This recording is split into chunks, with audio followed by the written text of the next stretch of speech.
The start of the Battle of Passchendaele was marked by a massive artillery bombardment. Over 4 million shells were fired at the German lines. The sound of the battle could be heard across the English Channel. It made venturing into no man's land a deadly business. Yet the wire needed constant reinforcing. John England, like all frontline soldiers, would have spent nights fortifying this barbed wire system. The team uncovers a piece of advanced war technology that saved countless lives: a high-tech fence post. This is not in situ, it's just been dumped in the top of the trench, possibly at the end of the war during reconstruction of the landscape. But you can see it's got these twists down it and this lovely big corkscrew twist on the bottom.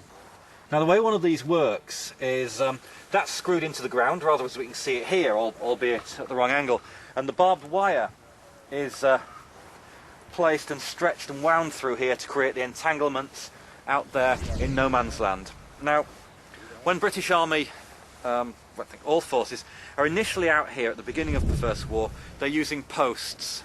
They're hammering posts in and they're wiring to them, and that served the British very well in, say, the Boer War. Unfortunately, when you're out in no man's land doing that in the dark, the Germans over there are listening and they can hear thump, thump, thump. They listen, they hear the thump, thump, thump, and then they range a machine gun on it. And you lose your working party. So the British developed this. You can stick a piece of wood through there and you can twist it into the ground, just like a giant corkscrew. It's a silent picket.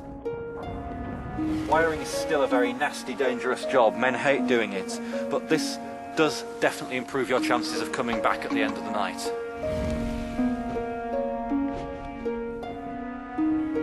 On November the 17th, 1916, John England took a leading role in the raid behind the lines of a key German stronghold. The raid came after 6 weeks of dress rehearsals on mock-ups behind the lines.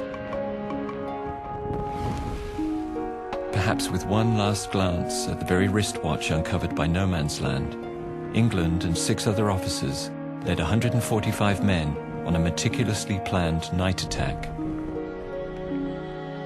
The raiders returned with 20 German prisoners and stacks of paper intelligence.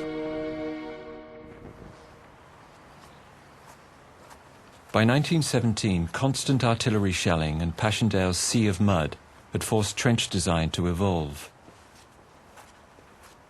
And no man's land, digging down from the telltale signs of rust-coloured soil lines, have finally unearthed the iron-clad trench that lay hidden and silent for decades. After 2 years of war, they've got very used to trench warfare, and people are adapting on the job all the time. So instead of very resource heavy in terms of timber revetting or wattling with woven branches, which is a skilled job, they've gone to this sort of stuff, which is corrugated iron.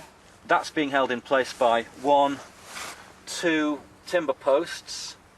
Now these in turn are not just driven in on their own, they are probably the bottom half of an A-frame, so-called because it looks like an inverted capital letter A. What we've actually got then is a means of supporting our trench boards, giving a space underneath into which water can run, and therefore meaning the men aren't walking all the time with their feet in mud and slime. They're actually standing on trench boards above that. And this is being replicated up and down the Western Front, and it demonstrates the sophistication that's been achieved by 1916, by 1917. I'm sitting at the bottom of an incredibly well-preserved set of trench remains. You can see the corrugated iron revetments holding back the mud, the A-frames holding back the mud and supporting these trench boards. There are cross pieces in front of me here.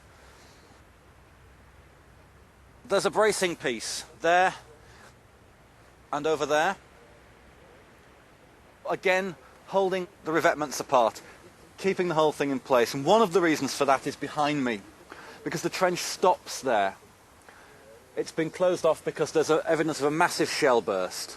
Shells come over like giant shotgun cartridges. They airburst and scatter these lead balls down into the trench. It's why helmets are introduced.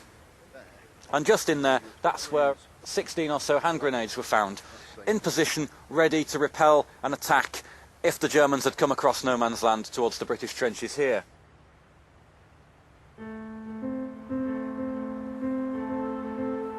The trench was destroyed by high explosive shells, which may be a clue as to why John England's watch survived Passchendaele, but his remains were never found.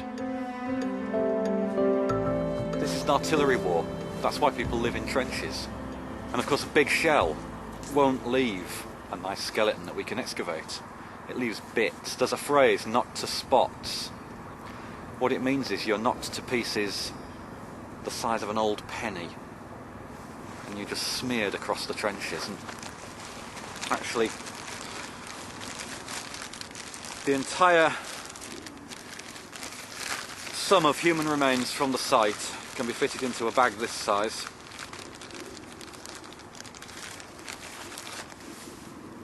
That's it. It's one skull fragment and one wisdom tooth. That was a man.